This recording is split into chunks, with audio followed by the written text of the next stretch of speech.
Assalamualaikum warahmatullahi wabarakatuh. Selamat pagi, selamat siang maupun selamat malam bagi teman-teman dan Bu Sania selaku dosen pengampu mata kuliah keuangan. Pada kesempatan ini saya dan teman-teman saya dari kelompok 11 akan mempresentasikan hasil analisis kami yaitu empiris kontrak future dan opsi, di mana di sini kita menggunakan saham dari Coca-Cola Company yang di mana nantinya kami akan menganalisis tentang pricing, valuasi, verifikasi nol arbitrase pada saham KO sendiri. Sebelumnya perkenalkan, nama saya Mezia Salviana dengan NRP 243241003 dan teman saya ada Anissa Beriana Cahyati dengan NRP 243241011 dan teman saya Baby Perina Kristiani dengan NRP 243241033. Ini adalah terbelakang. Di sini kami menjelaskan tentang alasan kami menggunakan saham dari Coca-Cola Company. Seperti yang kita ketahui bahwa perusahaan Coca-Cola merupakan salah satu perusahaan minuman terbesar dan terlaris di dunia, di mana Coca-Cola sendiri sudah mengimpor hampir di 200 negara. Maka dari itu saham dari Coca-Cola Company sendiri merupakan saham defensif blue chip favorit Warren Buffett. Akan tetapi seperti yang kita ketahui bahwa saham sendiri pastinya akan mengalami kenaikan maupun penurunan. Seperti halnya itu, saham dari KO menghadapi tekanan makro yang signifikan pada periode 2025 hingga kuartal pertama di tahun 2026. Hal ini terjadi karena geopolitik global memicu lonjakan harga aluminium dan bahan baku kemasan yang dimana menggerus margin kotor perusahaan sebesar 30 hingga 70 basis poin. Volume penjualan di wilayah Amerika Utara tercatat datar atau flat mengakibatkan lemahnya sentimen konsumen serta cuaca ekstrim. Sementara dolar yang kuat terus menekan pendapatan luar negeri. Maka dari itu, banyaknya investor akan berusaha mencari solusi untuk bisa menekan kerugian yang ia dapat.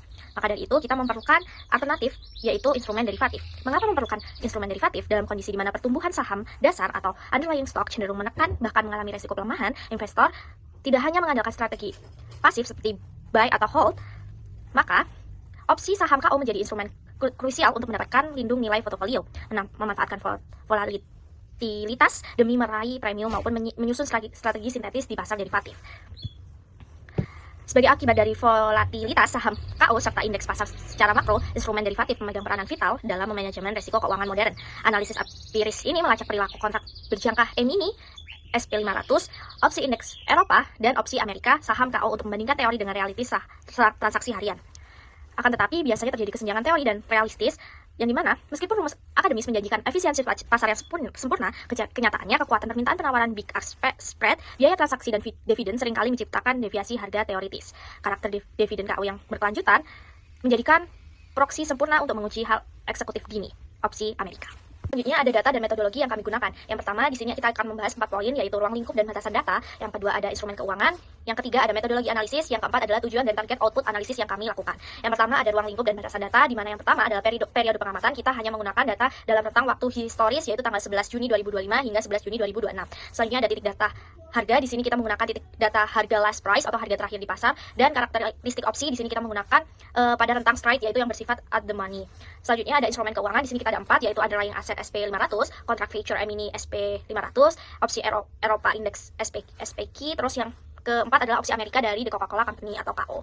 Selanjutnya ada metode analisis. Kita menggunakan 3 analisis, yaitu analisis kontrak future, analisis opsi Eropa, dan analisis opsi dari Amerika. Di sini kita menggunakan model cost of the carry, model Black-Scholes, dan yang ketiga ada model pohon binomial.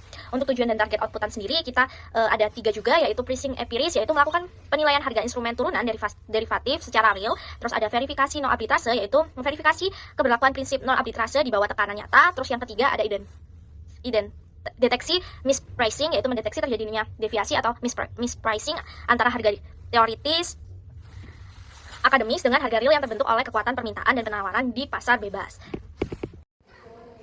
Pada grafik ini, kita membandingkan pergerakan harga spot dengan harga forward. Dari analisis kami, ada 3 temuan utama. Yang pertama mengenai tren utama. Pasar bergerak dominan atau naik terus dari kisaran level 6.000 ke 7.600 dari Juni 2025 hingga Mei 2026. Yang kedua, karakteristik fase. Kenaikan tersebut terbagi ke dalam 3 fase, yaitu naik perlahan di awal periode, sempat konsolidasi dan turun hingga di bulan Maret, lalu dilanjutkan lonjakan dengan harga yang tajam menjelang akhir periode. Yang ketiga tentang konvergensi harga. Temuan terpenting ada di sini. Pada awal kontrak, harga forward berada di atas harga spot. Namun, seiring berjalannya waktu menunjukkan waktu jatuh tempo. Kedua garis ini semakin menyempit dan akhirnya menyatu menjadi konvergensi. Hal ini membuktikan secara empiris dan teoritis bahwa harga futures akan selalu melebur menjadi sama persis dengan harga spot ketika kontrak tersebut berakhir.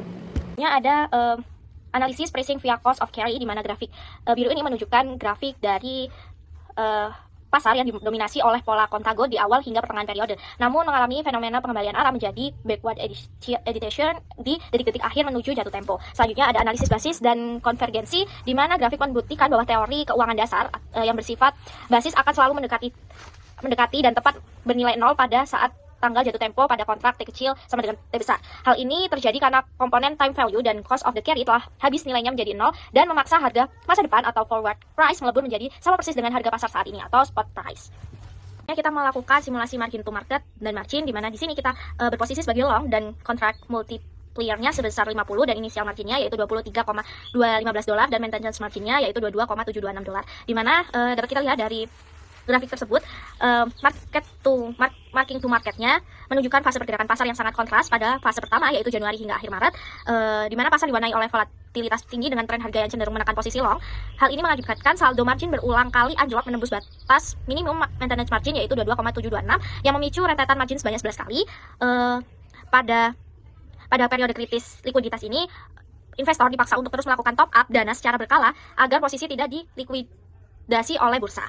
Pada fase kedua, yaitu pada periode April hingga menjelang jatuh tempo pada bulan Juni 2026, terjadi pengembalian arah tren harga yang sangat drastis dan stabil, di mana lonjakan harga ini menyumbang akumulasi profit dan loss harian yang positif secara konsisten, sehingga saldo akhir meroket tajam dari awalnya terpuruk hingga menembus level di atas $60.000 pada puncaknya. Secara keseluruhan, simulasi ini secara nyata membuktikan bahwa meskipun posisi long mampu memberikan akumulasi keuntungan yang masif di akhir periode kontrak, investor tetap mewajibkan memiliki pertahanan modal tunai yang kuat di awal untuk mempertahankan melewati rentetan margin call akibat friksi harga pasar jangka pendek. Pada bagian ini kami melakukan analisis pada instrumen opsi European dan American. Pada tabel ini kami mengambil data opsi dengan underlying saham KO. Dapat kita amati pola dasar harga opsi semakin tinggi strike price, harga call option semakin menurun karena peluang tereksekusinya mengecil. Sebaliknya, harga put option justru meningkat pada saat kondisi at the money di mana strike price mendekati harga saham saat ini, nilai call dan put menjadi relatif berimbang. Selain itu, karena waktu jatuh temponya cukup pendek yakni 33 hari, porsi time value atau nilai waktu pada opsi ini tergolong kecil. Faktor makro seperti suku bunga 3,64% dan dividen yield 2,57% juga kami masukkan sebagai parameter utama dalam perhitungan teoritis ini. Selanjutnya, pada perhitungan opsi European menggunakan model Black-Scholes, kami melakukan rekayasa terbalik menggunakan solver untuk mencari nilai implied volatility. Hasilnya, grafik ini tidak menunjukkan garis lurus mendatar, melainkan membentuk kurva menurun yang kita kenal sebagai fenomena volatility smear.